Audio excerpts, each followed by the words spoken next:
Private విద్యా సంస్థల నిర్వహణ తీరు వివాదాస్పదంగా మారుతోంది. నిబంధనలు పాటించకుండా నడుస్తున్న వ్యవహారాలు బయటపడుతున్నాయి. హైదరాబాద్ శివారులోని శేర్లింగంపల్లిలో శ్రీ చైతన్య స్కూల్ను జీహెచ్ఎంసీ అధికారులు వారం రోజుల క్రితం సీజ్ చేశారు. అయితే స్కూల్ను సీజ్ చేసి వారం రోజులు గడుస్తున్నా సమస్యను పరిష్కరించుకోకపోవడం విద్యార్థుల తల్లిదండ్రులు స్కూల్ ముందు ఆందోళన చేపట్టారు. జీహెచ్ఎంసీ అధికారులు వెంటనే సీజ్ను తొలగించాలని డిమాండ్ చేశారు. స్కూల్లో మొత్తం 1400 మంది స్టూడెంట్స్ చదువుకుంటున్నట్టు తెలుస్తోంది. అయితే ఈ స్కూల్ను సీజ్ చేయడం వల్ల 1400 మంది పిల్లల భవిష్యత్తు ఆగమ్య గోచరంగా మారుతోందని, లక్షల ఫీజులు చెల్లించిన తమ పిల్లలను చదువుకు దూరం చేయడం ఎంతవరకు సమంజసమని తల్లిదండ్రులు నిలదీస్తున్నారు. అధికారులతో పాటు స్కూల్ యాజమాన్యం తీరు వల్ల తమ పిల్లలు చదువుకు దూరం అవుతున్నారని తల్లిదండ్రులు ఆవేదన వ్యక్తం చేస్తున్నారు. ఇప్పటికైనా అధికారులు, స్కూల్ యాజమాన్యం వెంటనే స్పందించి సీజ్ చేసిన స్కూల్ సమస్యను పరిష్కరించాలని డిమాండ్ చేస్తున్నారు.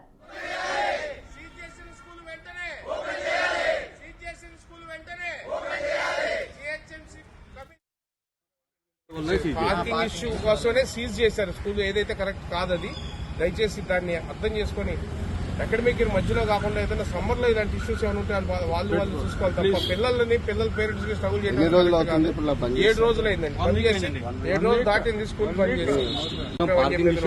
పార్కింగ్ ఇష్యూ కోసమే సీజ్ చేశారు స్కూల్. ఏదైతే కరెక్ట్ కాదది, దయచేసి దాన్ని అర్థం చేసుకుని అకాడమిక్ ఇయర్ మధ్యలో కాకుండా ఏదైనా సమ్మర్ లో ఇలాంటి ఇష్యూస్ ఏమైనా ఉంటే వాళ్ళు చూసుకోవాలి తప్ప పిల్లల పేరెంట్స్ కి స్ట్రగుల్ చేయడం. 7 రోజులు అయిందండి పని చేసి, 7 రోజులు దాటింది స్కూల్ పని చేసి. 9 years నుంచి రన్ అవుతున్నా సరే జస్ట్ ఒక 1 week 14th వచ్చారు, 15th నోటీస్ ఇచ్చారు, 18th మార్నింగ్ క్లోజ్ చేసేసారు. సో ఈ విధంగా ఏంటంటే పిల్లలు, పేరెంట్స్ కూడా చాలా ఇబ్బంది పడుతున్నారు. మేము కూడా పిల్లల అసౌకర్యానికి ఈ విధంగా గురవడం వల్ల మేము కూడా చాలా ఇబ్బంది పడుతున్నాం. వెంటనే మేనేజ్మెంట్కి ఉన్నవన్నీ పంపించాము. మనం ఇమీడియట్లీ మేనేజ్మెంట్ కూడా what ever the steps taken ఆ విధంగా మాట్లాడుతున్నారు. సమస్యను పరిష్కరించి విద్యార్థులు ఏ విధంగానైనా ఇమీడియట్గా స్కూల్లో వచ్చేటట్టుగాను. సో కంపల్సరీ మేము management with the support of all the parents school open కావాలని కోరుకుంటున్నాము.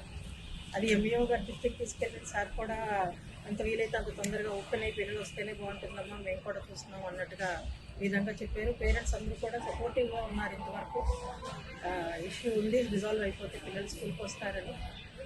So I request whoever the officials to resolve the matter as early as possible so that children will resume back to school and proceed with their academics. మనకి 9 years నుంచి run అవుతున్నా సరే just ఒక 1 week Serilingampally స్కూల్ని అకస్మాత్తుగా ఒక రోజు వచ్చి మున్సిపల్ అధికారులు సీజ్ చేయడంతో 1000 మంది విద్యార్థులు తల్లిదండ్రులు ఒక గ్యాదరింగ్ మీటింగ్ పెట్టుకొని విద్యా వ్యవస్థలో పరీక్షలు జరుగుతున్న సమయంలో ఇటువంటి నిర్ణయం ప్రభుత్వం నుంచి తీసుకోవటం వల్ల వాళ్ళు తీవ్ర అసౌకర్యానికి గురయ్యి మేనేజ్మెంట్ని ప్రశ్నించడం జరిగింది.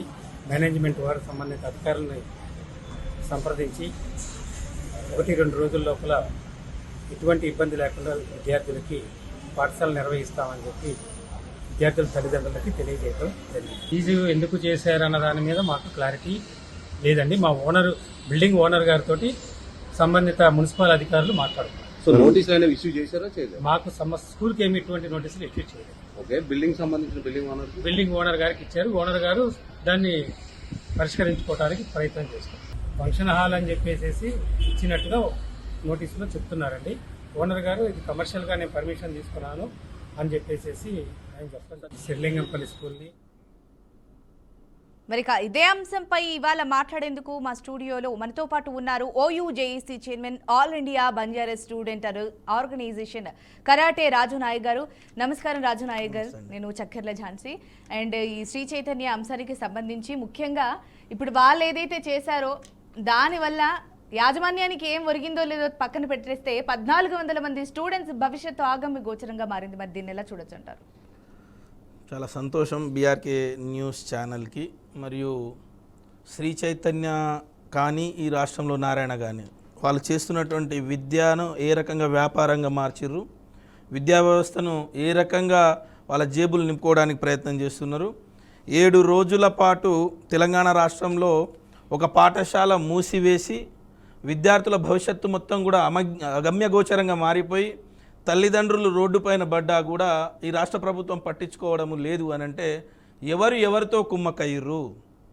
ఇక్కడ విద్యార్థుల యొక్క భవిష్యత్ భావితరాలకు ఏదైతే పాఠశాలలోనే భావితరాలకు ఆదర్శవంతమైనటువంటి ఈ జాతి పునర్నిర్మాణం జరగాల్సినటువంటి ఆ ప్రదేశంలో ఆ పాఠశాల అసలు అనుమతి ఇచ్చిన వాడెవరు? ఇక్కడ ఆ పాఠశాల 9 ఏళ్లుగా నడుస్తూ ఉన్నా 9 ఏళ్లుగా కంటికి నల్లగుడ్డ కట్టుకున్నారా, లేకపోతే కావాలని చెప్పేసి అధికారులు జిహెచ్ఎంసీ అధికారులు కానీ పాఠశాల విద్యాధికారులు కానీ లేకపోతే ఈ రాష్ట్ర ప్రభుత్వంలో ఉన్నటువంటి ముఖ్యులు కానీ ఎవరైనా ఎందుకు ఆ పాఠశాల పైన చర్యలు తీసుకోలేదు? ఎందుకు అనుమతి ఇచ్చిర్రు? అనుమతి ఇచ్చినప్పుడు ఇవన్నీ కూడా ఉండేనా? ఏదైతే పార్కింగ్ సమస్య కానీ ఎక్కడైతే 461A అని జిహెచ్ఎంసీ అధికారులు చెప్తారు అక్కడ పార్కింగ్ భూయిష్టంగా ఉంది, అక్కడ ట్రాఫిక్ అంతరాయం కలుగుతుంది, అదేవిధంగా ఫైర్ సేఫ్టీ లేదు. అసలు ఆ పాఠశాలకు అనుమతి ఉందా? జిహెచ్ఎంసీ అధికారులు పాఠశాలకు అనుమతి తీసుకున్నారా? జిహెచ్ఎంసీ అధికారుల నుంచి తీసుకున్నారా? అంటే ఈ శ్రీ చైతన్య కానీ నారాయణ పాఠశాలలు ఈ తెలంగాణ రాష్ట్రంలో నడుస్తున్నటువంటి అన్ని పాఠశాలలు ఎక్కడా కూడా సరిగా వాళ్ళు పర్మిషన్ తీసుకోరు. పాఠశాల పర్మిషన్ ఒక దగ్గర తీసుకుంటే పాఠశాల క్లాసులు నిర్వహించడం ఇంకో దగ్గర ఉంటుంది. వేలాది మంది ఒక పాఠశాలలో 1400 మందిని తీసుకుని ఒక్కొక్కరి దగ్గర 1,50,000, 2 లక్షలు, 3 లక్షల రూపాయలు ఫీజులు, అంటే వాళ్ళ రక్తం దాగినట్టుగా పేరెంట్స్ రక్తం దాగినట్టుగా విద్యార్థుల నుంచి లక్షలాది రూపాయలు దండుకొని ఈరోజు 7 రోజులుగా విద్యార్థులు పాఠశాలకు పోవడం లేదంటే ఎంత ఘోరమైన పరిస్థితి ఉంది ఈరోజు. అంటే ఇంకోటి ఏం చెప్తున్నా అంటే ఇక్కడ విద్యార్థి సంఘాల పాత్ర కూడా చాలా గొప్పనైనది. ఆ రోజు ఏదైతే జిహెచ్ఎంసీ సెప్టెంబర్ మొన్న జరిగినటువంటి అక్టోబర్ 21 నాడు జిహెచ్ఎంసీ వాళ్ళు దానికి లాక్ చేస్తే వాళ్ళందరూ కూడా ఎవరైతే అంటే ఈ రాష్ట్రంలో క్రియాశీలకంగా పనిచేస్తున్నటువంటి విద్యార్థి సంఘాలు అక్కడ ధర్నా చేసి రాస్తారోకో చేసి అన్నీ చేసినా కూడా పోలీస్ ఫోర్స్ తోటి వీళ్ళని అరెస్ట్ చేయించడం జరిగింది. అంటే రాష్ట్ర ప్రభుత్వం ఏం ఆలోచిస్తుంది? ఏం అన్యాయం జరిగినా ఏ అక్రమం జరిగినా మా జేబులు నిండితే చాలు, మాకు వెనుకంగా మా బల్లాలు మా డబ్బులు మా ఇంట్లో వస్తే సరిపోతాయనే ఉద్దేశంతో ఉన్నారు. ఇది మంచి పద్ధతి కాదు. రాష్ట్ర ప్రభుత్వం వెంటనే చర్య చేపట్టాలి. రాష్ట్ర ప్రభుత్వం ఇలాంటి కళాశాలలపైన వెంటనే కేసులు పెట్టాలి. ఎలాంటి కేసులు పెట్టాలంటే మళ్ళీ జీవితంలో బయటకు వచ్చి ఇలాంటి పాఠశాలలు నడపకుండా, ఒకవేళ ఈరోజు ముందే 9 ఏళ్ల తర్వాత కనీసం కళ్ళు తెరిచినటువంటి జిహెచ్ఎంసీ అధికారులు ఒకవేళ అక్కడ జరగరాని సంఘటనే జరిగి ఉంటే అక్కడ ఒకవేళ ఏదో ఫైరో లేకపోతే ఇంకొకటో జరిగి 1400 మంది జీవితాలు ఒకవేళ మన బస్సు ప్రమాదం జరిగినట్టుగా ఒకవేళ అగ్గిపాలైనుంటే ఎవరు దీనికి నైతిక బాధ్యత వహిస్తుండే? వాడేమో చేతులు ఎత్తుకొని పోతాడు కళాశాల యాజమాన్యం. పాఠశాలలో చెప్పేటోళ్ళు ఆ చిన్న పిల్లలు ఒక్కరు ఇద్దరు, ఒక తండ్రికి ఒక్కరు ఉన్నవాళ్ళు ఉన్నారు, ఇద్దరు ఉన్నవాళ్ళు ఉన్నారు. వాళ్ళు ఇద్దరు కూడా పాఠశాలకు వచ్చిన తర్వాత అక్కడ ఒకవేళ జరగరాని సంఘటన ఏమైనా జరిగి ఉంటే ఈరోజు రాష్ట్రంలో పరిస్థితి ఏంటి? శ్రీ చైతన్య నడుపుతున్నవి పాఠశాలలు కావండి, అవి మరణశాలలు. అంటే రాజనాయక్ గారు ఒక అంశం చెప్పండి. అంటే ఇప్పుడు ఇవి అయితే అక్రమాలకు దీనికి సంబంధించి పార్కింగ్ లేదని చెప్పేసి ఇప్పుడు బయటపడింది కదా, అంటే ఇప్పుడు ఉన్న పలంగా దీన్ని తీశారు అంటే మొన్న కర్నూలు బస్సు ఇన్సిడెంట్కి సంబంధించి ఇప్పుడు ఈ చెకింగ్స్ అన్ని జరిగి బయటపడిందా, లేకపోతే ఇన్ జనరల్గా వాళ్ళు రెగ్యులర్గా చేసే చెకింగ్లో బయటపడిందా? ఇది నేనేమంటున్నానంటే ఇది జరిగిందేమో ఈ ఘటన కంటే ముందు ఘటన, దానికి దీనికి ఎలాంటి సంబంధం లేదు, ఎలాంటి సంబంధం లేదు. నేనేమంటున్నానంటే శ్రీ చైతన్య కళాశాలలు కానీ నారాయణ ఈ కార్పొరేట్ కళాశాలల యొక్క ముఖ్య ఉద్దేశం వీళ్ళకి చదువు చెప్పాలని కాదు, చదువులు చెప్పాలని ఎక్కడా లేదు. ఆ పాఠశాలలో చదువుకొని బయటకు వచ్చినటువంటి వాళ్ళు ఎవరు లేరు. వాళ్ళు అన్ని వ్యవస్థలో ఇక్కడ ఉన్నటువంటి తెలంగాణ రాష్ట్రం కానీ ఆంధ్ర కానీ ఇప్పుడు విస్తరించబడ్డటువంటి అఖండ భారతదేశంలో వాళ్ళు ఒకటే పెట్టుకున్నారు. వాళ్ళు ఏం చేసుకున్నారు? ఇప్పుడు పాఠశాలను వ్యాప్తి చేయాలి, డబ్బులు విద్యార్థుల దగ్గర దండుకోవాలి, దాని ముందు ఒకటి ఏదైనా తోక తగిలియాలి. Techno, nano, new Sri Chaitanya, techno Sri Chaitanya, nano Sri Chaitanya, రకరకాల శ్రీ చైతన్య. ఒక పరీక్ష రాసిన తర్వాత వాళ్ళు ఎట్లుంటాయంటే అండి రిజల్ట్ కొరకు 1వ ర్యాంక్ 2వ ర్యాంక్ ఎన్ని ర్యాంకులు ఉన్నాయి వాళ్ళకు ఒక్క ర్యాంకు రాదు. ఎవరో ర్యాంక్ వచ్చినటువంటి వాడిని పట్టుకొచ్చి వానికి పైసలు ఇచ్చి మా దగ్గర చదివినటువంటి వానికి ర్యాంక్ వచ్చిందని చెప్పేసి చెప్పుకునే దుర్మార్గులు, నీచులు, నికృష్టులు వీళ్ళకి డబ్బుల వ్యవధ తప్ప ఇంకొకటి లేనే లేదు. నేనేమంటున్నా అంటే నేను 3 నెలల కిందట ఈ తెలంగాణ రాష్ట్రంలో ఎన్ని శ్రీ చైతన్య పాఠశాలలు ఉన్నాయి, ఎన్ని నారాయణ పాఠశాలలు కళాశాలలు ఉన్నాయి, దీనిపైన ఇక్కడ విద్యార్థులు చనిపోయింది ఎంతమంది, ఇప్పటి వరకు ఈ విద్యార్థులను అనుమతి తీసుకునే పాఠశాలను నడుపుతున్నారా? ఎక్కడెక్కడ అనుమతి తీసుకున్నారు? వాళ్ళ యొక్క బిల్డింగ్ పర్మిషన్లు ఉన్నాయా?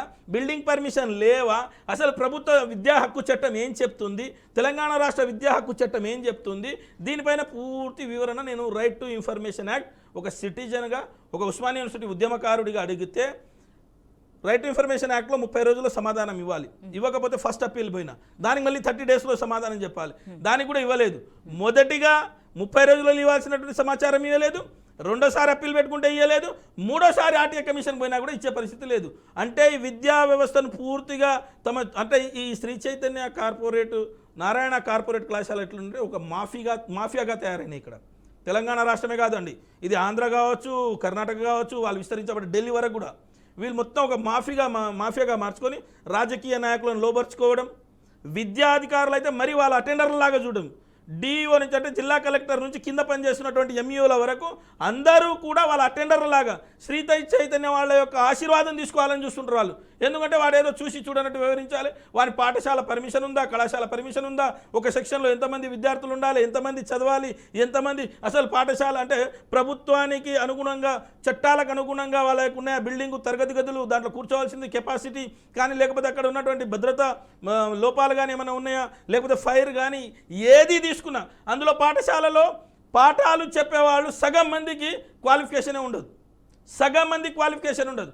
అవే కాకుండా ఏ బిల్డింగ్ తీసుకున్నా తెలంగాణ రాష్ట్రంలో, ఏ బిల్డింగ్ హైదరాబాద్ చుట్టుపక్కల ఏ బిల్డింగ్ తీసుకున్నా శ్రీ చైతన్యకు సంబంధించి కానీ, నారాయణకు సంబంధించింది కానీ ఒక్కదానికి పర్మిషన్ ఉండదు, ఒక్కదానికి పర్మిషన్ ఉండదు. ఏదైతే ఒక పాఠశాల సరైన ప్రదేశంలో ఒకవేళ మాకు ఇక్కడ పర్మిషన్ ఉందని ఎవరైనా పోయి అడిగితే వాళ్ళపైన దాడులు చేస్తారు, వాళ్ళపైన అక్కడ ఉన్నటువంటి స్థానిక పోలీసులను ఉసిగలిపి వాళ్ళపైన కేసులు పెట్టిస్తారు. అదేవిధంగా తల్లిదండ్రులు ఎవరైనా గట్టిగా మాట్లాడితే ఆ పిల్లలకు తీసి బయటికి పంపిస్తున్నారు. అంటే వీళ్ళు ఏంటంటే మొత్తం అధికార వ్యవస్థకు దుర్వినియోగం చేసుకుంటూ వాళ్ళ హస్తగస్తం వాళ్ళ చెప్పు చేతుల్లో తీసుకొని ఈరోజు భయభ్రాంతులతోటి పిల్లలు ఎంతమంది చనిపోయారు అనుకుంటారండి? ఝాన్సీ గారు మామూలు కాదు. ప్రతి సంవత్సరం, ప్రతిరోజు, ప్రతి వారం ఏడో ఒక దగ్గర శవం చూస్తున్నాం. మేము గతంలో పాటలు పాడుకున్నాం. కార్పొరేటు కాలేజీలో కన్ను మూసి నా చెల్లి, ఖైదు జైలు జీవితంలో ఓడిపోయిన నా తల్లి, చితిమంటలో కాలిపోతీవా ఓ చెల్లెమ్మ అని చెప్పేసి. ఎందుకంటే వీళ్ళు చేసిన ఆగడాలు చదువుకుంటారని, బంగారు భవిష్యత్తు ఉంటుందని తల్లిదండ్రులు ఇక్కడ పంపిస్తే వీళ్ళు చేసేది ఎట్లుంటాయంటే 24 గంటలు ఒక యంత్రంగా ఆ అమ్మాయి కానీ అబ్బాయి కానీ యంత్రంగా చూసి చదువు. ఎలాంటి ఆటలు ఉండవు. వాళ్ళ యొక్క పాఠశాలకు ఎవరైనా అధికారులు పోతే కనీసం ఇరుకు గదులు కనీసం చూసే పరిస్థితి కూడా ఉండదు. కనీసం ఎవరైతే గతంలో పాఠశాల విద్యా హక్కు చట్టం ప్రకారం కానీ, లేకపోతే పాఠశాలలో ఎట్లా ఉండాలనేది కానీ ఎక్కడా కూడా వాళ్ళకి ఏముండదు, ఏమీ పట్టనట్టుంటాయి. ఒక్క ఆటలు ఉండవు, ఒక్క గ్రౌండ్ ఉండదు. ఇంత పెద్ద బిల్డింగ్లు, ఆకాశ హార్మోనియాల బిల్డింగ్లు కట్టుకుంటారు, వేలాది కోట్ల రూపాయలు దండుకుంటున్నారు. ఎక్కడ కూడా గ్రౌండ్ ఉండదు, ఎక్కడ కూడా ఫైర్ సేఫ్టీ ఉండదు, ఎక్కడ కూడా అనుమతులు ఉండవు. ఒక దగ్గర ఫర్ ఎగ్జాంపుల్ ఇప్పుడు మనం బంజారా హిల్స్లో కూర్చున్నాం. వాళ్ళ పర్మిషన్ ఏమిటి ఉంటుందంటే బంజారా హిల్స్ పాఠశాల అని పర్మిషన్ ఉంటుంది. వాడు నడిపేది షేర్లింగంపల్లిలో, లాగోలో, లేకపోతే అటు పోయిన తర్వాత హయ్యత్ నగరో ఇంకొక దగ్గర ఉంటుంది. అసలు ఎక్కడ ఉండాల్సినటువంటి పాఠశాల ఎక్కడ ఎందుకు చేపిస్తున్నారు అనేది. మరి రాజనాయక్ గారు అసలు ఇన్ని జరుగుతున్నా అంటే మీరు చెప్తూనే పోతున్నారు. అసలు గత కొన్ని నెలలుగా ఏం జరుగుతుందని చెప్పి, మరి ఇంకా అవి కంటిన్యూ అవడానికి ముఖ్య కారణాలు ఏంటి? అంటే ఎంత ప్రయత్నించినా అవి ఆగడం లేదు, వాళ్ళు ఆగడం లేదు అనుకోవచ్చా? అసలు ఏంటి ముఖ్య కారణాలు? ఝాన్సీ గారు, మీరు ఝాన్సీ లక్ష్మీబాయి లాగా పోరాటం చేయాలి బీఆర్కి నేను కోరుకుంటున్నాను. ఎందుకంటే చాలా గొప్పగా అడుగుతున్నారు, చాలా మంచిగా అడుగుతున్నారు. నేనేమంటున్నా అంటే ప్రభుత్వ విద్యా వ్యవస్థ ఏదైతే ఉందో, ప్రభుత్వ అధికారులు ఏదైతే నిస్సిగ్గుగా, నిర్లజ్జగా, బుద్ధి లేకుండా నిద్రాణ వ్యవస్థలో ఉన్నారు అని నటిస్తున్నారు. అంటే ఏదో అధికారులు చెప్పిన వాళ్ళు పట్టించుకోవట్లేదు, అది కాదు. ఇక్కడ అవినీతి రాజ్యం తాండవిస్తుంది, అవినీతి రాజ్యం ఏల్తా ఉంది. విద్యా అధికారులకు అవినీతి డబ్బులు ముట్టుతా ఉన్నాయి, వెనకల చేతులు మారుతున్నాయి అనుకోవచ్చా? కోట్లాది రూపాయలు జిహెచ్ఎంసీ అధికారులకు పోతున్నాయి, కోట్లాది రూపాయలు విద్యాధికారులకు పోతున్నాయి, కోట్లాది రూపాయలు రాజకీయ నాయకులకు పోతున్నాయి, కోట్లాది రూపాయలు అక్కడ పనిచేస్తున్నటువంటి వాళ్ళకి పోతున్నాయి. ఏదైతే మాలాంటి విద్యా వ్యవస్థ, విద్యారంగ సమస్యలపైన పోరాటం చేస్తున్నటువంటి మా వాళ్ళపైన ఏముందంటే మాకు బహుమానం ఉంది, మాకు కూడా గొప్ప బహుమానం ఉంది. మళ్ళీ మీరు మిస్ కాకూడదు. మాకేం బహుమానం ఉంది? మేము పోయి ధర్నా చేస్తే వెంటనే పోలీసులు లాఠీలు తీసుకొచ్చి లాఠీలతోటి మాకు లాఠీలతోటి ఈపులపైన బహుమానం ఇస్తారు, వెంటనే కేసులు పెడతారు, మాకు జైలుకు పంపిస్తారు. కానీ ఎవరైతే దాని వెనకాల ఉండి నడిపిస్తున్నటువంటి ఈ ద్రోహులు ఉన్నారో, ఎవరైతే ఈ విద్యను వ్యాపారంగా మార్చుకొని ముందుకు పోతా ఉన్నారో వీళ్ళపైన ఎలాంటి చర్యలు ఉండవు. ఎవరైతే విద్యారంగ సమస్యలపైన పోరాటం చేసి తల్లిదండ్రులకు బిడ్డకు కొడుకుకు మంచి విద్యను అందించాలి, ఇగో విద్యారంగం ఇది చెప్తుంది, విద్యా హక్కు చట్టం ఇది చెప్తుంది, ప్రభుత్వ చట్టపరంగా ఈ రకంగా నడవాలని ఏదైతే ఫైట్ చేసే విద్యా సంస్థలు ఉన్నాయి, విద్యార్థి సంఘాలు ఉన్నాయో ఆ సంఘాలపైన వందలాది కేసులు పెట్టినటువంటి పరిస్థితి ఈరోజు ఉంది. వందలాది కేసులు పెట్టి మేము ఎప్పుడైతే ఫైట్ చేస్తామో మేము జైలుకు పోతాము. ఎవరైతే దొంగతనం చేసి జీవితాలు పాడు చేసి చంపి, ఇంకొకటి మీకు గొప్ప విషయం చెప్తా, ఇంటర్ డిగ్రీ చదువుతున్నటువంటి అమ్మాయిలపైన అఘాత్యాలు చేసినటువంటి దుర్మార్గులు ఈ శ్రీ చైతన్య కళాశాలలో ఉన్నారు. ఇలాంటి చిన్న చిన్న పిల్లల జీవితాలతో ఆడుకున్నటువంటి వాళ్ళు ఈ దుర్మార్గులు ఇక్కడ ఉన్నారు. మేము చాలాసార్లు ఫైట్ చేసినాం, 1-2 సార్లు కాదు. వీళ్ళ కళాశాలల ముందు వెళ్ళి ధర్నాలు, రాస్తారోకోలు, బంధువులు, పాఠశాలలు తాళాలు వేసినా కూడా మళ్ళీ వెంటనే అప్పుడే వస్తారు పోలీసు వాళ్ళు. అప్పుడు మాత్రం హుటాహుటిన వచ్చి మమ్మల్ని అరెస్ట్ చేయడానికి వస్తారు. మరి ఇది 7 రోజులు అయింది. 21 నాడు జిహెచ్ఎంసీ దాన్ని సీజ్ చేసింది. పర్మిషన్ లేవు, పిల్లలు స్కూలుకు పోవట్లేదు. 9వ తరగతి వారికేమో వేరే దగ్గర పంపించారు, 10th క్లాస్ వాళ్ళకేమో వేరే దగ్గర ట్రాన్స్ఫర్ చేసిరు. మరి మిగతా 1200-1300 మందికి విద్యార్థుల భవిష్యత్తు ఏం కావాలి? ఇంటికాడుండి చదువుకోవచ్చా? ఒక్కొక్క తల్లిదండ్రులకు ఎంత భారం అవుతుంది? ఒక్క ల్యాప్టాప్ కొనాలన్నా, ఒక్క మొబైల్ ఆన్లైన్ క్లాసులు పెడుతున్నామని సాకులు చెప్తా ఉన్నారు ఈ కొడుకులకు. వీళ్ళకందరూ తీసుకుపోయి జైలు వేయాలి. వీళ్ళందరినీ తీసుకుపోయి జైలు వేయాలండి. ప్రభుత్వము చూసి చూడనట్టుగా వ్యవహరిస్తుంది కాబట్టే ఇదంతా జరుగుతూ ఉంది. ప్రభుత్వం నిజంగా నిజాయితీగా పనిచేసి ఇలాంటి వాళ్ళని తీసుకొచ్చి సంఖ్యల్లో వేసి లోపల ఉన్నటువంటి యాజమాన్యాన్ని తీసుకుపోయి కేసులు పెట్టి జైళ్ళలో పెట్టితే ఇలాంటివి జరుగుతాయా? ఇలాంటివి జరగవు కదా ఝాన్సీ గారు. కానీ వాళ్ళు వెయ్యరు, ఇది ఇలాగే కొనసాగుద్ది. అంటే అసలు ఎప్పుడు సాల్వ్ అయ్యిద్ది? ఎందుకంటే ఒకరు కాదు, ఇద్దరు కాదు, ఏకంగా 14 మంది భవిష్యత్తు, 1400 మంది పిల్లల భవిష్యత్తు ఈ విధంగా ఉందంటే ఇప్పుడు ఆ తల్లిదండ్రులు వచ్చి అడుగుతున్నారు, లక్షలు ఫీజు కట్టాము, క్లాసెస్ పోతున్నాయి, వాళ్ళ భవిష్యత్తు అయిపోతుందని చెప్పి. అంటే ఇవన్నీ ఇన్ని జరుగుతున్నప్పుడు కూడా తల్లిదండ్రులు కూడా ఎందుకు ఒకసారి జాయిన్ చేసే ముందు ఆలోచించలేదంటారు? నేనేమంటున్నా అంటే, వీళ్ళు శ్రీ చైతన్య నారాయణ కళాశాలలు మాకు అన్ని అనుమతులు ఉన్నాయి, ఈ బ్రాంచ్లో చదువుకున్న వాళ్ళు గొప్పగా అయ్యారు, ఈ బ్రాంచ్లో చదువుకున్న వాళ్ళు కలెక్టర్లు అయ్యారు, ఐఏఎస్లు అయ్యారు, ఐఐటిఎన్లు అయ్యారు, ఎంబీబీఎస్లు అయ్యారు అని చెప్పేసి గొప్పగా ఉదరగొట్టి అక్కడ వాళ్ళ యొక్క సైన్యాన్ని దింపి ఇంటింటికి కరపత్రాలు, ఇంటింటికి పోస్టర్లు, ఒక మాఫియా ఉంటుంది వీళ్ళది. ఏదైతే అకాడమిక్ ఇయర్ స్టార్ట్ అయ్యే 2 నెలల ముందు, 3 నెలల ముందు, రిజల్ట్ వచ్చే ముందు వీళ్ళు ఏం చేస్తారంటే ఇంటింటికి వాలిపోతారు. ఇంటింటికి వాలిపోయి ఆ కళాశాల, ఇప్పుడు ఫర్ ఎగ్జాంపుల్ ఇప్పుడు ఏదైతే షేర్లింగంపల్లె ఉదాహరణ తీసుకుందాం, మన దగ్గర జరిగింది. మా కళాశాల చాలా గొప్పది, బ్రహ్మాండమైంది, ఇక్కడ చదువుకున్నటువంటి వాళ్ళు అమెరికాలో, లండన్లో గొప్ప ఉద్యోగాలు చేస్తారని చెప్పేసి పేరెంట్స్కి మాయ మాటలు చెప్పి మభ్యపెట్టి జైన్ చేసుకుంటారు. పేరెంట్ ఏమనుకుంటాడంటే, వాళ్ళు మళ్ళీ కొన్ని ఛానళ్ళల్లో, సోషల్ మీడియాలో, టీవీ ఛానళ్ళలో, ఇగో లింగంపల్లిలో మాకు ఫస్ట్ ర్యాంక్ వచ్చింది, సెకండ్ ర్యాంక్ వచ్చింది, ఐఐటీలో వచ్చింది, ఎంబీబీఎస్లో వచ్చిందని చెప్పేసి ఊదరగొట్టి వాళ్ళని మభ్యపెట్టి మాయ చేసి మోసపు మాటలు మాట్లాడి వాళ్ళని జైన్ చేసుకుంటారు. జైన్ చేసుకున్న తర్వాత పరిస్థితి ఏమవుతుందంటే, ఈ మధ్యకాలంలో చూస్తున్నాం, ఒక్కొక్క దగ్గరనేమో తమిళనాడులో చూసినాం, ఒక పాఠశాల మొత్తం కాలిపోయి పిల్లలంతా కూడా అంటే మసి మారేడైపోయారు. ఈరోజు ఇదే పాఠశాలలో 1400 మందికి ఏదైనా అయి ఉంటే ఏంటి పరిస్థితి? ఈరోజు ఒక్క చోటనన్నా జిహెచ్ఎంసీ అధికారులు, ఒక్క చోటనన్నా హైదరాబాద్ కానీ, రంగారెడ్డి కానీ, కుత్బులాపూర్ కానీ, లేకపోతే మన ఈ జిల్లా కలెక్టర్లు ఒక్క పాఠశాలకన్నా సందర్శించిరా అండి? ఈ డిఈఓ ఎవరైతే హైదరాబాద్ జిల్లా డిఈఓ కానీ, రంగారెడ్డి జిల్లా కానీ, మేడ్చల్ మల్కాజ్గిరికి సంబంధించినటువంటి డిఈఓలు కానీ ఒక్క పాఠశాల శ్రీ చైతన్య నారాయణకు పోయి రాష్ట్ర ప్రభుత్వానికి రిపోర్ట్ చేయమని చెప్పండి. పాఠశాలలు సరైన చట్టం ప్రకారం నడుస్తున్నాయా లేదా అని, వాళ్ళ యొక్క లోపల పాఠాలు చెప్తున్నటువంటి ఎవరైతే టీచర్లు ఉన్నారో, లెక్చరర్స్ ఉన్నారో వాళ్ళ యొక్క క్వాలిఫికేషన్ చూడమని చెప్పండి. రాజు నాయక్ గారు చెప్పండి, మీరు అన్నట్టుగా ఎటు చూసినా ఈ నిర్మాణాలు ఇన్ ది సెన్స్ దానికి సంబంధించి కాలేజీలు ఏవైతే 1 by 1 నిర్మాణాలు చేస్తున్నారో ఇన్ని జరుగుతున్నా కూడా అంటే ఒక రకంగా ఎలాంటి వాదనలు వినిపిస్తున్నాయంటే వాళ్ళకు కేవలం వ్యాపార దృష్ట్యా దాన్ని చూస్తున్నారు, డబ్బు సంపాదించుకోవాలని చూస్తున్నారే కానీ ఒక స్కూల్ని నిర్మాణం చేద్దాం, దాన్ని నడిపిద్దాం, పిల్లల భవిష్యత్తు కోసం చూద్దాం అని అయితే చూడట్లేదు. మరి దీనికి ఏమంటారు? ఇంత పెద్దగా మీరు గొప్పగా ఆలోచిస్తున్నారు, కనీసం మీరు ఇక్కడ స్టూడియోలో కూర్చొని. వాళ్ళకి అది లేదండి. వాళ్ళు మానవ రూపంలో ఉన్నటువంటి మృగాలు. ఈ మాట ఎందుకు అంటున్నా అంటే, గత 20 ఏళ్ళుగా నేను విద్యారంగ సమస్యలపైన ఘోరంగా తెలంగాణ రాష్ట్రంతో పాటు సమైక్య రాష్ట్రం ఉన్నప్పుడు కూడా పోరాటం చేసినటువంటి వాళ్ళం మేము. అంటే విద్యార్థి సంఘాల నుంచి పోరాటం చేసినటువంటి వాళ్ళం.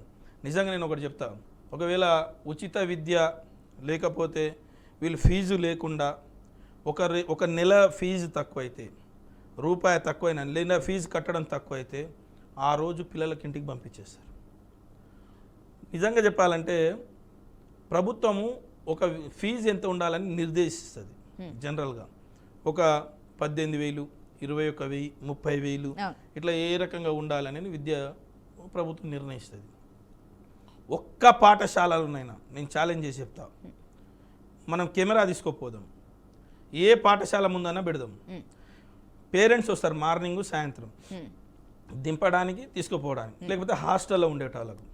అక్కడికి పోయిన తర్వాత అడుగుదాం, ఒక్కరికి కూడా 150,000 కంటే తక్కువ ఉంటే 150,000 రూపాయలేమో ఫీజులు కట్టాలి. అదనంగా డ్రెస్ అని, షూ అని, టై అని, ఇక రకరకాల పేర్లతోటి ఫీజులు దండుకోవడమే వీళ్ళ యొక్క పని. వీళ్ళ స్కూళ్ళల్లో ప్రతి ఏడాది వీళ్ళ ఓన్లీ మనం నారాయణ చైతన్య గురించే మాట్లాడదాం. ఒక్క చైతన్య కళాశాల నుంచి పాఠశాల నుంచి ఒక ఏడాదిలో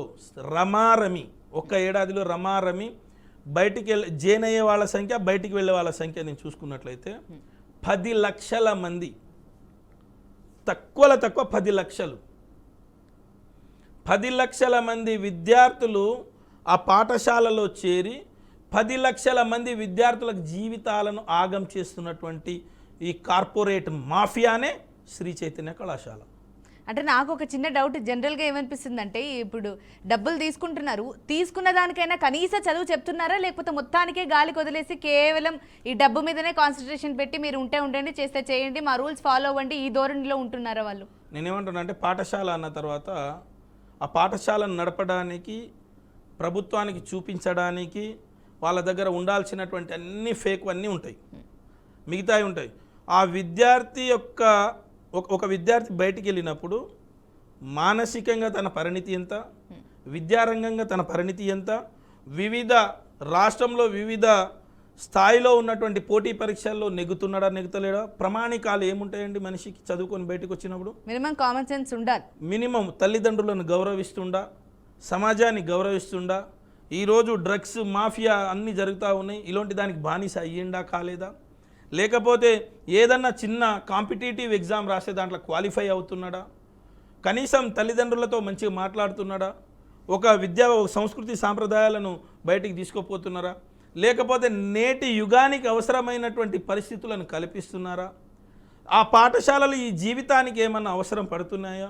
ఇప్పుడు మీరు ఒక జర్నలిజం చేసి ఉంటారండి, జర్నలిజం చేసి వచ్చి ఇక్కడ కూర్చున్న తర్వాత మీరు ఏది చెప్పకపోతే మీరు ఎక్కడో ఒక లోపం ఉన్నట్టే కదా. జర్నలిజం చేసి వచ్చినప్పుడు మీరు ఇక్కడ సరైనటువంటి మీ యొక్క పర్ఫెక్షన్ లేకపోతే, మీరు చేయాల్సినటువంటి సరిగా చేయలేకపోతే 1-2% అవకాశం ఉంటుంది, మార్చుకోవచ్చు, ఏదైనా తప్పులు ఉన్న సహజం, మనిషి యొక్క సహజం.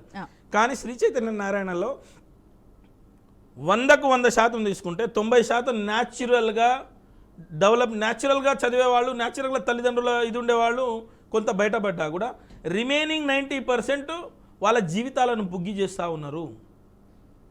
ఏవీ లేవు వాటి పాఠశాలలో. అన్ని పాఠశాలలు ఇలాగే అనుకోవచ్చు. అన్ని పాఠశాలల్లో ఓన్లీ నేను శ్రీ చైతన్య నారాయణ కొన్ని కార్పొరేట్ కళాశాలల పాఠశాలల గురించి మాట్లాడుతున్నాను, నేను అన్ని కాదు. ఎందుకంటే దానికంటే 100-200% రెట్లు బెస్ట్ ప్రభుత్వ పాఠశాలలు. ప్రభుత్వ పాఠశాలలో చదివినటువంటి వాళ్ళు ఈ దేశానికి రాష్ట్రపతి అయ్యిండు, ఈ దేశానికి మంచిగా ఈ రాకెట్లు ఆకాశంలో రాకెట్లు పంపించే అబ్దుల్ కలాం లాంటి వాళ్ళు ఉన్నారు, పివి నరసింహారావు ఉంటున్నారు, ఇక్కడ కేసీఆర్ గారు లాంటి వాళ్ళు ఉన్నారు. మా లాంటి వాళ్ళందరూ కూడా ప్రభుత్వ పాఠశాలలో చదువుకొచ్చి ఉస్మానియా యూనివర్సిటీలో మేము చేసినటువంటి పీజీలో మేము టాప్ ఫస్ట్ ర్యాంక్ ప్రభుత్వ పాఠశాలలు. శ్రీ చైతన్యలో చదివినటువంటి వాళ్ళు ఒక్కరైనా ఒక్క కాంపిటేటివ్లన్నా స్టేట్ ఫస్ట్ వచ్చిందా? ఒక్క ఐఏఎస్లోనో, ఒక ఐపీఎస్లోనో, ఒక గ్రూప్ 1లోనో, ఒక గ్రూప్ 2లోనో ఒక్కడైనా శ్రీ చైతన్యం చదివినోడు వచ్చిన బయటికి? మరి ఒకవేళ లక్షల రూపాయలు చదివిపించుకొని లక్షల రూపాయలు తీసుకున్నటువంటి వాళ్ళు మరి ఎందుకు లక్షల బ్రహ్మాండమైనటువంటి విద్య అందిస్తున్నారని చెప్పి ఊదరగొడుతున్నటువంటి వాళ్ళు వీళ్ళు మరి ఎందుకు ఈరోజు అన్ని రంగాల్లో వాళ్ళు నిష్ణాతులు ఎందుకు కావట్లేదు? ఎందుకు బయటికి వస్తలేరు? ఎందుకు అబద్ధాలే చెప్పి ఇచ్చేస్తున్నారు? ఇదంతా ఒక అకాడమిక్ సెక్షన్, ఇదంతా కూడా కొంత అకాడమిక్. నేను చెప్పేది మీకు 100లో 5% చెప్తున్నా. 100లో అకాడమిక్ పర్ఫెక్షన్లో తీసుకుంటే ఇది. అకాడమిక్ కాకుండా స్పోర్ట్స్ తీసుకుంటే జీరో. ఎందుకంటే ఈరోజు భారతదేశంలో గొప్పగా జరుగుతున్నటువంటి ఖేలో ఇండియా కానీ, ఇక్కడ తెలంగాణ రాష్ట్రంలో స్పోర్ట్స్ పాలసీలో ఉన్నటువంటివి కానీ ఎవరు కూడా శ్రీ చైతన్య నారాయణ నుంచి ఒక్కరు కూడా రాష్ట్ర స్థాయిలో, జాతీయ స్థాయిలో లేకపోతే అంతర్జాతీయ స్థాయిలో గెలిపిందరు. ప్రభుత్వ పాఠశాలలో చదివిన నాలాంటి వాడు ఈరోజు లండన్లో గెలిచి వచ్చిన నేను, అమెరికాలో గెలిచి వచ్చిన నేను, తైక్వాండోలో, కరాటేలో. మరి ఎందుకు ఆ పాఠశాలలో క్రీడల్లో ఎందుకు గెలవరు? మెర్కిల్ లాంటి యువకులు ఉన్నారు, పాఠశాల నుంచి వచ్చినటువంటి చిన్న గ్రామీణ ప్రాంతాల నుంచి వచ్చినటువంటి వాళ్ళు ఉన్నారు.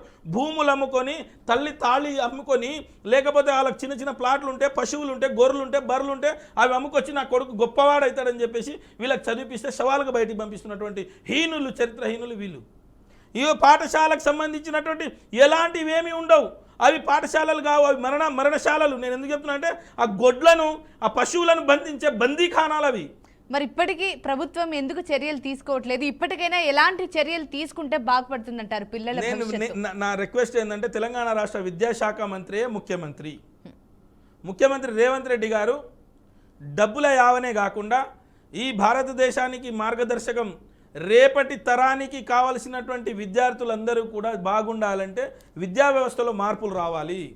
విద్యా వ్యవస్థలో కాదు, ఈరోజు విద్యనే వ్యాపారంగా చూస్తున్నటువంటి కార్పొరేట్ కళాశాల యొక్క భరతం పట్టకపోతే, ఈరోజు వాళ్ళ యొక్క మొత్తం ఈ దందాను మీరు బయట పెట్టకపోతే, లేకపోతే వీళ్ళ విద్యార్థుల జీవితాలను ఆగం చేస్తూ వాళ్ళ జీవితాలను మొత్తం కూడా బుగ్గిపాలు చేస్తున్నటువంటి ఈ కార్పొరేట్ కళాశాలలపైన అధికారులు వెంటనే చర్యలు తీసుకోకపోతే, ఇప్పుడు ఆ పాఠశాలను వెంటనే ప్రభుత్వము వాళ్ళను ఆధీనంలో తీసుకొని బ్రహ్మాండమైనటువంటి స్టేడియంలు ఉన్నాయి హైదరాబాద్లో.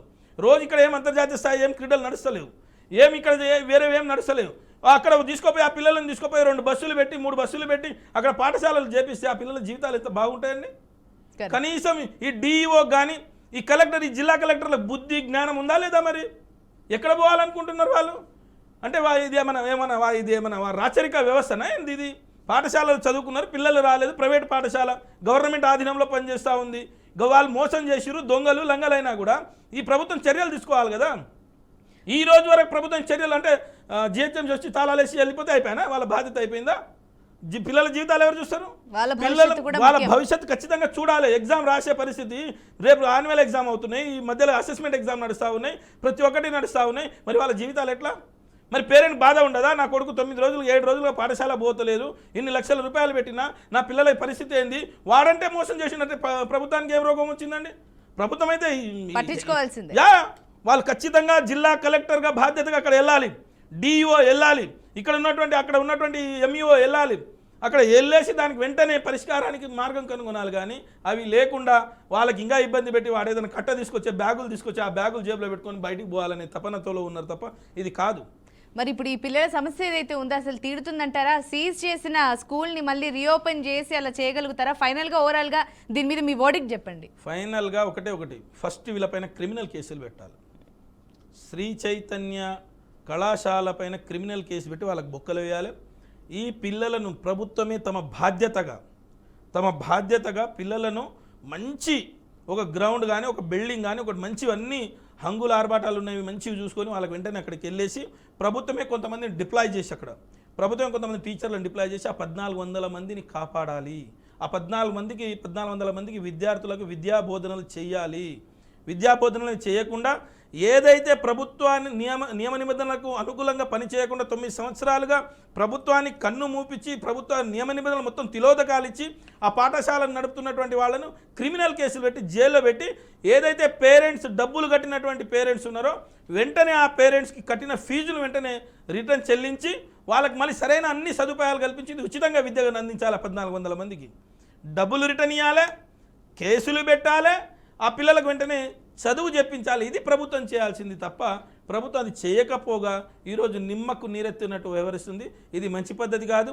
ఇక్కడ తెలంగాణ రాష్ట్రంలో ఉద్యమకారులు, విద్యార్థి సంఘాలు, మేధావులు ప్రతి ఒక్కరు కూడా ఆలోచిస్తారు ప్రభుత్వం ఏం చేస్తుంది, పేరెంట్స్ ఏం చేస్తారు. కొంతమంది పేరెంట్స్ని వాళ్ళే రెచ్చగొడుతున్నారు, మాకు కావాలని. వాళ్ళ దాంట్లో కొందరితో మంచిగా అయిపోయి వాళ్ళ దాంట్లో పేరెంట్స్ తోటి కొందరికి మాకు ఇదే పాఠశాల కావాలని చెప్పేసి, లేకపోతే ఇంకొకటి అని చెప్పేసి ప్రభుత్వం ఇంటి ముందుకు వచ్చి పిల్లలను తీసుకుపోయి చదివించి ఇంటికాడ దింపితే వద్దంటారా పేరెంట్స్? కావాలని చెప్పేసి పాఠశాలతో కొంతమంది కుమ్మక్కై వాళ్ళకి కావాలని ఇట్లా మాట్లాడిస్తున్నారు. ఇది మంచి పద్ధతి కాదు. శ్రీ చైతన్య మీకు ఖబర్దార్, మీ ఆటలు ఇక సాగవు. మేము ఖచ్చితంగా తెలంగాణ ఉద్యమం ఏ రకంగా అయితే చేసినామో మీ పైన కూడా రేపు రాబోయే రోజుల్లో ఖచ్చితంగా శ్రీ చైతన్య నారాయణ కళాశాలలు అంటే ఖచ్చితంగా తట్టాబుట్ట సర్దుకోవడానికి సిద్ధంగా ఉండాలి.